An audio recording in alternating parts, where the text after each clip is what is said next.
changes dateline from Berlin. SPD leadership urges party to back coalition blueprint. Party delegates vote at Jan. 21 Congress. Many in rank and file skeptical of new Grand Coalition. SPD youth wing leader campaigns against the coalition. WERNIGERODE. Germany, January 13. Reuters. Opponents of a renewed German Grand Coalition took to the road on Saturday, hoping to persuade members of their Social Democratic Party (SPD) to vote against governing with Chancellor Angela Merkel's Conservatives for another 4 years.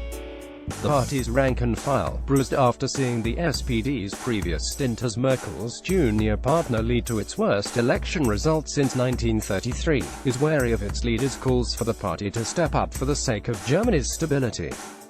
Leaders of the SPD and the Conservative camp thrashed out a 28-page blueprint for a possible Grand Coalition government this week, recommending that the parties hold formal coalition talks.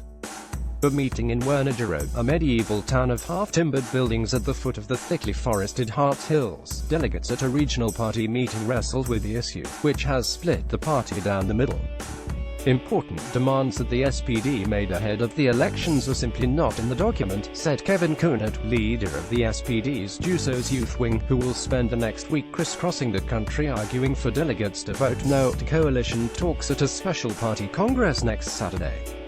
"We Jusos aren't going to make ourselves the servants of a black conservative government that demands deportations or a refugee camp," said Florian Ludker, a local youth delegate wearing a No GroKo badge, to applause.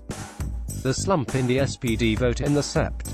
24 national election has left the membership in a contrary mood, with many calling for the party to reinvent itself in opposition rather than attempt to implement what they see as thin gruel in the coalition blueprint. The document is sprinkled with pledges on strengthening the European Union, on supporting refugees, on tax and pensions, designed to appeal to the more radical membership.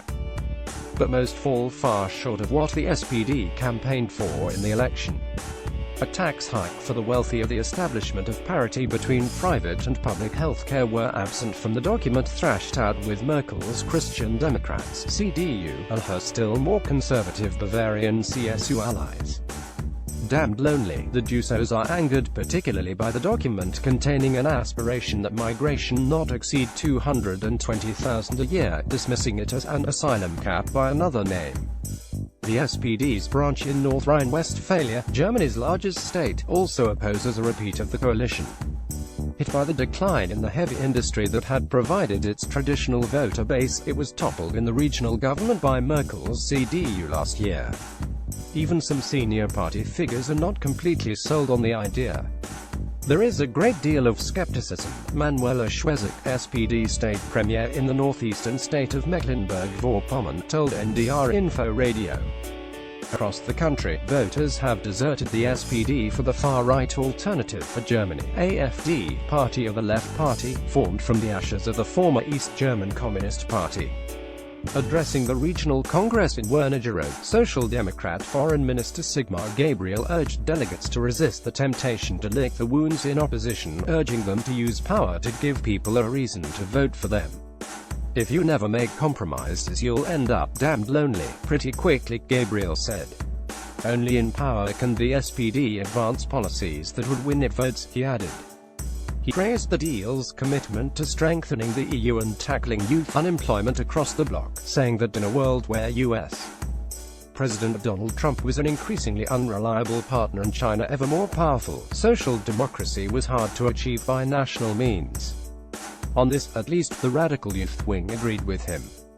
There was lots of social democracy in the first bit on Europe, but after that it stops, Luebke said of the coalition blueprint. Vote against the Grand Coalition and look for ways to renew our party. Reporting by Thomas Eskret, editing by Hugh Lawson.